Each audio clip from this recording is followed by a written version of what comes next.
Oh, why is it so high? Hey, what's up everybody? This is Yuena, and today I want to share with you guys a story that has impacted me from a very long time ago.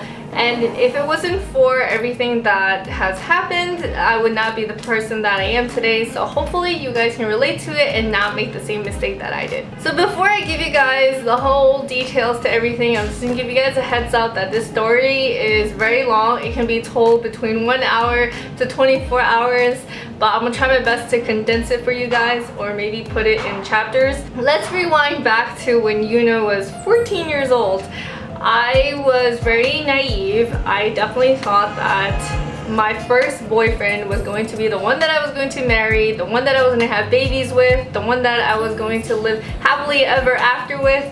And little did I know that was definitely not the case in the slightest. I was definitely a hopeless romantic, and I think I still am. But when I was 14, I really thought that, you know, I was going to meet the one, and then that was going to be it. You know, when you guys are younger, or maybe some of you guys are younger, but when someone likes you and you like them, you kind of just make each other your boyfriend and girlfriend. It's official. When you become older, it's a lot more complicated. You old people like me know exactly what I'm talking about. My first boyfriend, oh my lord, he definitely was not my happily ever after. He was a handful, to say the least.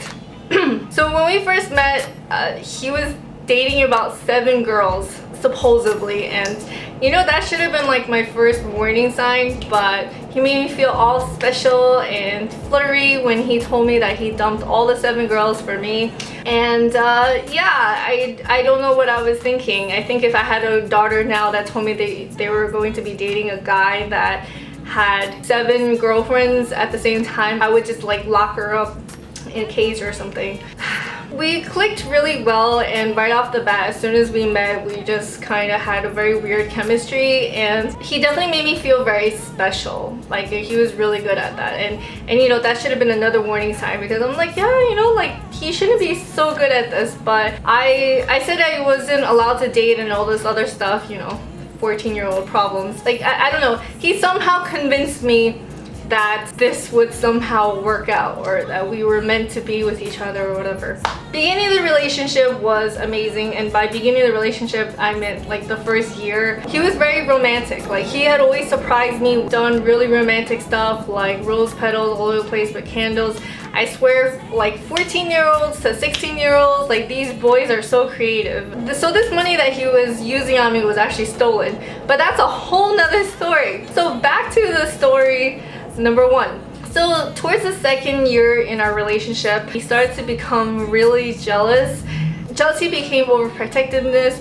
Overprotectiveness became almost crazy. Almost crazy was just, I felt like my whole life was being controlled by him. But I honestly didn't know better, because I thought this was just all relationships. So long story short, with my first relationship, as the years went by, it just got worse and worse. Like, I didn't think that our relationship can get any better. Like, I cried every single day in our relationship. I mean, so I made him these stars, right? And I have it in a jar in a closet. So I made him these stars, and I said for every time that I cry, right? Like, I think maybe he suggested this, I suggested this, I don't remember how this worked. It was a long time ago. I would make a star for him, right? This jar is about this high. Like, it's probably got like 20,000 stars in it. I wish I could just say I was just really bored in class, but that was not the case. This was a gift that I wanted to give him for when we got married, because that was all the sacrifices that I had made for us to be together. And talking about this, honestly, I'm about to like cringe and then throw up, just because, God. Again, not going into any crazy details, he cheated on me a whole bunch of times, and always made me feel like I was the one that was wrong in the relationship. So in the beginning of his jealousy phase, he was always scared I was going to cheat on him for whatever reason. For me, honestly, I was just a very friendly person, like just talking to a lot of people. Like, you know, it was pretty obvious to me that, like, you know, he's my boyfriend. Like, why would I ever want to leave him?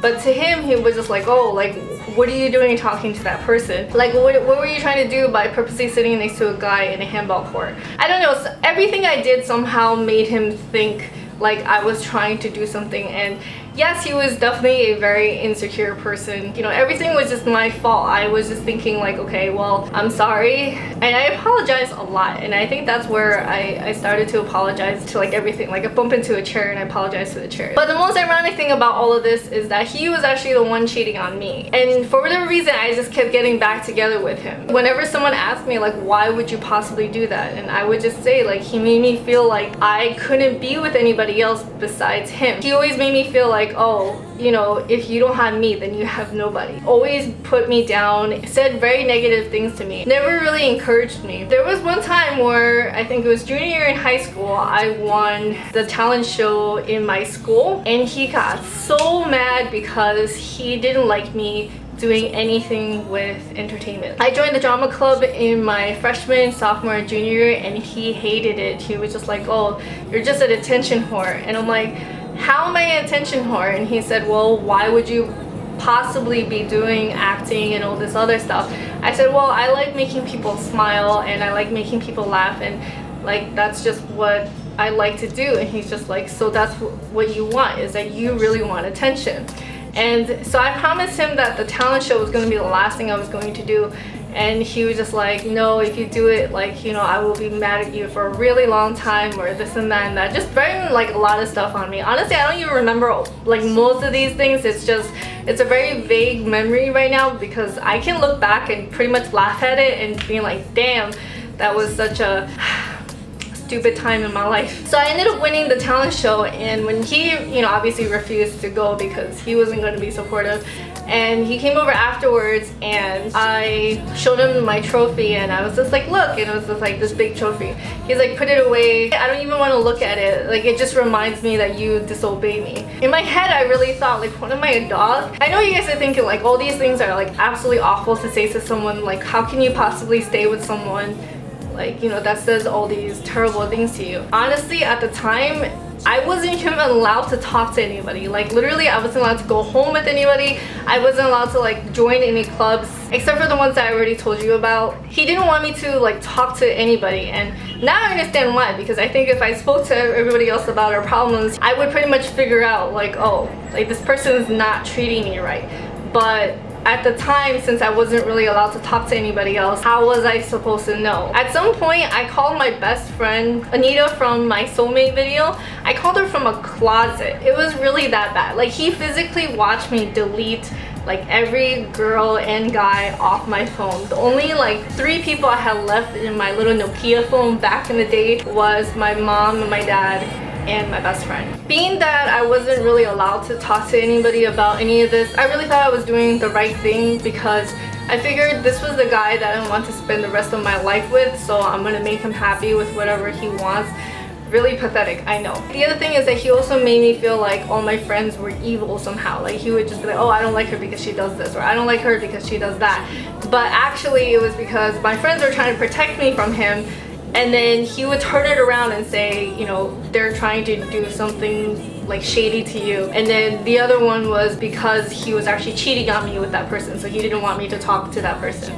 It was just a really messed up relationship. I really felt stuck. You know, I literally gave this guy my everything. I was with him for a whole 5 years of my life. And he said to me, even if you leave me, nobody's gonna want you because you're already tainted by me. So who the fuck is gonna want you? Really fucked up shit, I know. Years and years have gone by since that first relationship. By the end of our relationship, honestly, I really wanted to commit suicide, and again, that's like a whole nother topic. But you know, I'm really glad that I didn't, and I have my son to thank for that. You know, if it wasn't for him, honestly, like, there's so many times I just thought about throwing myself off a mountain. But like, I don't, as weird as this may sound, I actually don't regret this relationship at all, because I got to learn so much about myself and what I really want out of life. At the time, my one goal in life was to make him happy. This stranger, actually, because that was definitely not the same person that I initially fell in love with. I was just a kid, and honestly, so was he. It doesn't excuse him for all the things that he said and he's done, and years later we talked briefly about what happened in the past, and he knows he was being immature and insecure and it wasn't fair to me. He's acknowledged that. I don't know how authentic his apology is, but it doesn't even matter because I don't need an apology from him. I know myself, and you know, from my confidence video I told you guys, don't listen to the voices in your head, and if I allow somebody else's thoughts to be my thoughts, then I will think what they think, even if they don't mean it. Thinking back more to that relationship, it's also taught me what I want out of a relationship and what I don't want, and sometimes I refer to this relationship as he was the best and worst boyfriend that I've ever had. But honestly, he was the worst boyfriend I have ever had, because if you truly love someone, they would not be treating you this way. And that was his excuses, like, but I love you, like, for everything that he did. And I really believed him. The truth is, there's going to be these relationships, and it's best for you to get out of them as soon as possible, as soon as you don't feel like this person is treating you right or making you feel good about yourself. I don't hate this guy. There's a lot of things that, you know, I wish that didn't happen in our little abusive relationship, but because it happened, it has taught me to be so much stronger. So anyways, I can probably go on and on about this relationship and all the things that I learned about it, but if you guys have any questions, please put it down below, and I will try my best to do another video like more focused on a specific topic on it, since again, you know, this is a 5-year relationship. So much shit went down to the point that, like, I couldn't believe I even made it through, because it was just so terrible, and it's something that I would never wish upon anybody. I'm not here to play the victim, to be like, oh, you know, poor me, like all of this happened to me. The thing is that I let him do all these things. It was partially definitely my fault in the way that I continue to enable his behavior. Like, he cheated on me. That should have been it. I should have walked out, but he denied and denied and denied it and believed it for whatever reason. But anyways, that's enough for today. So yes, that was a very personal story. That's something that I didn't think I was going to be sharing for a very long time. But I'm glad that I did, because some of you guys that are in these type of relationships will try your best to get out of it, just because, you know, like, if you don't stand up for what's right, they won't ever back down. And it honestly took me 4 years something to build up the courage to finally walk away, and once he saw me walking away, he knew I was done. And again, you know, like, I don't hate this guy, because if it wasn't for him, I wouldn't have my son. And so I actually thank him very much, because my son is my little hero and I would not trade him for the world. So yes, the relationship sucked. Yes, that guy was an asshole, but I have my son, and so I will thank that stupid asshole.